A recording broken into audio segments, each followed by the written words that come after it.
Bonjour, dans la première vidéo, nous avons vu différentes techniques pour nettoyer le sol, l'air ou l'eau. Donc maintenant, on va passer à la pratique, voir comment concrètement c'est utilisé.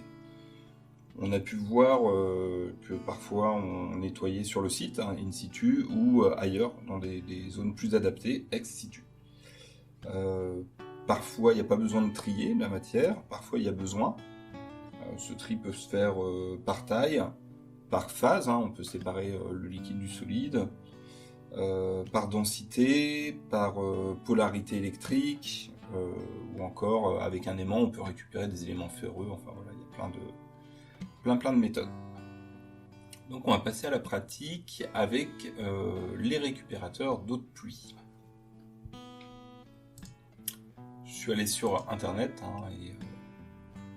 et du coup, tout simplement, j'ai été voir quelques plans qu'on va regarder, détailler un peu.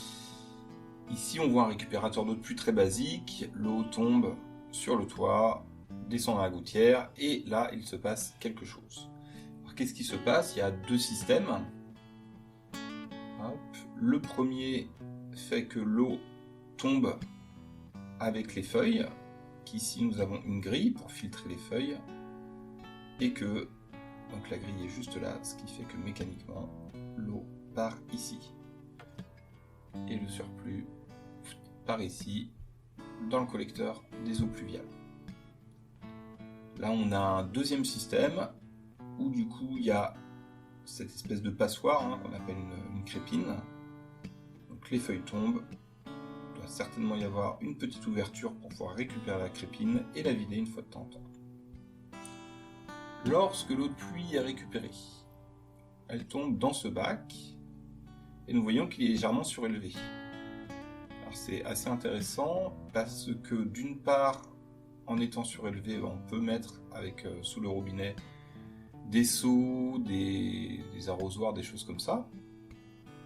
On peut également mettre un tuyau d'arrosage qui va nous permettre d'avoir un peu de pression, alors pas grand chose, mais un peu de pression parce que du coup ce sera légèrement en hauteur. Plus ce sera haut, plus il y aura de la pression dans le tuyau. Et également, s'il y a des petits résidus qui restent, ça va décanter et tomber tout au fond, et du coup l'eau sera plus claire en fait avec le robinet un peu plus haut.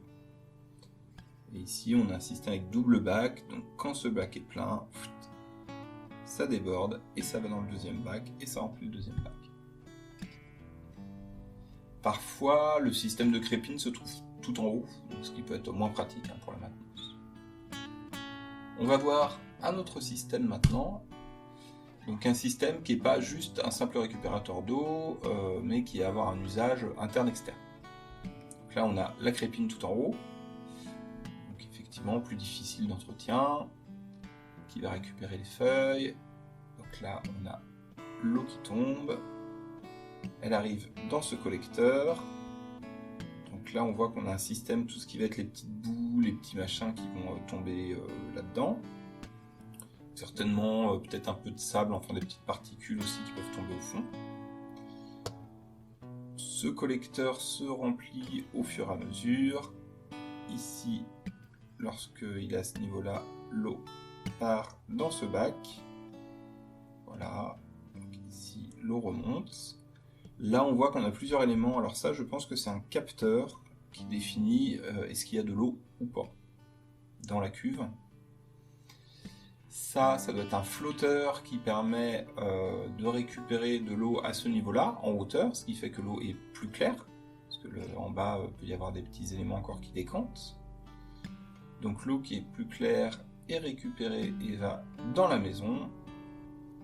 On a un moteur pour pouvoir renvoyer de la pression, en fait, parce que l'eau étant plus basse ici, il faut utiliser un moteur pour renvoyer plus haut. Et ce moteur est couplé également avec une arrivée d'eau de ville. Comme ça, s'il n'y a plus d'eau de pluie, on a quand même de l'eau chez soi, ce qui est plutôt pratique. Et là, on a donc les différentes utilisations, robinet extérieur, les toilettes. la machine à laver, sachant que tout ce qui est eau potable ou douche, effectivement, c'est des usages qu'on ne peut pas avoir, enfin, pas juste avec des simples produits comme ça, pour des questions de sanitaire. Là, j'ai pris un autre modèle pour juste tout ça pour montrer qu'il y a différents modèles qui existent de récupérateurs d'eau de pluie. Donc là, la pluie tombe. La crépine n'est pas indiquée, mais il y a certainement quelque chose qui filtre ici.